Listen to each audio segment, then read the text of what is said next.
La actividad de los sectores comercio y servicios o del sector comercio y servicios dejó de caer luego de 27 meses. Ese es el título de la columna de análisis económico a cargo de Germán de Agosto. ¿Cómo andás, Germán? ¿Todo bien, Tincho? Todo bien. Has llegado o has venido en los últimos tiempos a presentar distintos indicadores, no siempre positivos.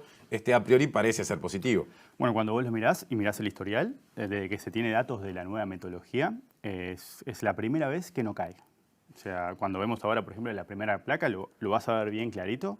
Por ejemplo, venimos de caídas de 16% de las ventas del sector agregado. Acá, en primer lugar, estamos hablando de lo que es comercio y servicios todo junto. Que Sí. lo que estamos viendo es las ventas en términos reales. Términos reales quiere decir, le sacamos el efecto de la inflación y como ves, todo ha sido caída, todo está en la zona roja, pero el último datito, que casi ni se ve, es el 0,2%. El cambio de color allá arriba, El bien. cambio de color, ese último dato, es el primer crecimiento, o por lo menos la primera no caída, de alguna manera creo que es más representativo de la situación, que tenemos en justamente 9 trimestres. Claro, estamos hablando de 2 años y 3 meses, Claro. 27 meses, o sea, mucho antes del comienzo de la pandemia o algo antes, por lo menos. Exactamente, eso también es importante tener en cuenta, ¿no? Este sector fue de los más golpeados por la pandemia, pero ya arrastraba una situación compleja. De mitad de 2019 en adelante, si uno saca la cuenta, digamos. Claro, ¿no? y de acá es de donde se tiene datos con la nueva metodología. Pero si te vas un poquito más atrás, seguís encontrando a veces crecimiento, a veces caída, pero no una dinámica que pudiera consolidarse en varios años de crecimiento. Bien. O sea que por ese lado,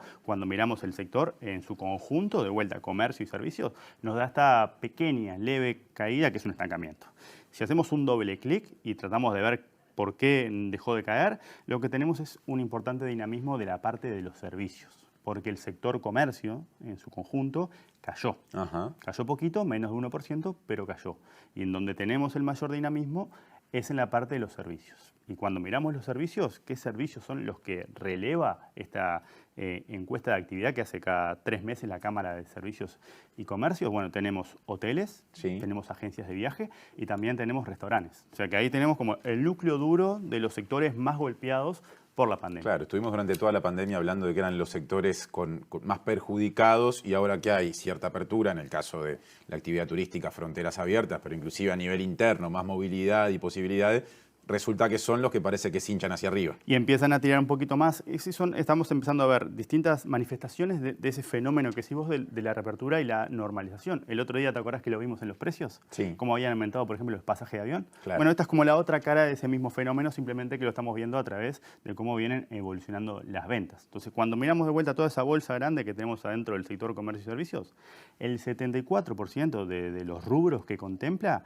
crecieron. Y más o menos la mitad de las empresas que están contempladas también experimentaron un aumento de las ventas. Entonces, si ahora hacemos como de vuelta, volvemos a tratar de desplegar lo que tiene que ver con servicios, Sí. que eso lo podemos ver en la segunda placa, tenemos ese crecimiento que dijimos en las tres patas que conforman al sector.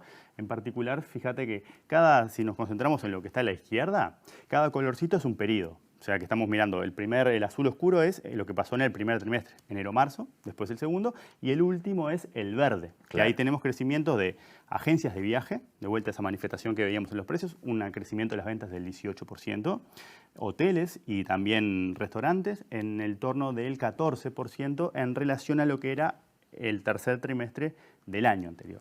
O sea que por ese lado tenemos como esa mejor situación que lo que es hasta lo que es pasado, porque de alguna manera Sí. estamos hablando de septiembre, y cuando miramos hacia adelante hay una mejora en las expectativas. Naturalmente venimos de una zona muy complicada, no es difícil pensar que lo que viene hacia adelante va a ser un poquito mejor. Y una cosa que me parece interesante es, que también refleja el optimismo en relación a la temporada turística, es la propensión a contratar personal, que es lo Claro. que tenemos como en la grafiquita de al lado, que básicamente es, bueno, la propensión a contratar personal está aumentando o está disminuyendo. Y vos fíjate que en realidad cuando miramos la primera torrecita, eso es para Montevideo.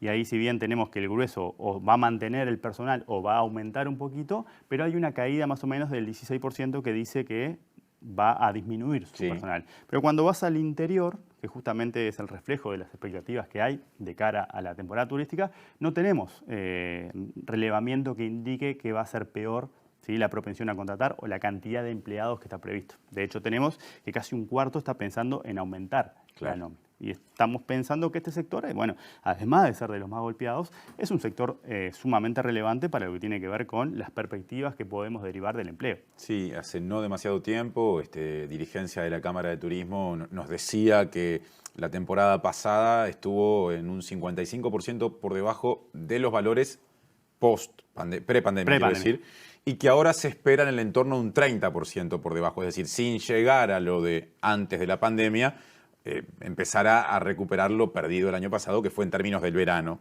particularmente el más duro, ¿no? Exactamente, y bueno, y ahora si miramos, nosotros estamos pensando en la temporada turística, pero también tenemos este evento concentrado en el tiempo, que son las finales de la Conmebol, que bueno, se estima que más o menos dejarán unos 21 millones de dólares aproximadamente, claro. No estamos pensando en capaz que 20.000 turistas para la primera final, en el entorno de 40 para la segunda, a razón de 100, 120 dólares por día, que es el gasto, por ejemplo, de los brasileros en el 2019 por día, te da más o menos esa estimación. Bien. Que hoy es la que se está manejando.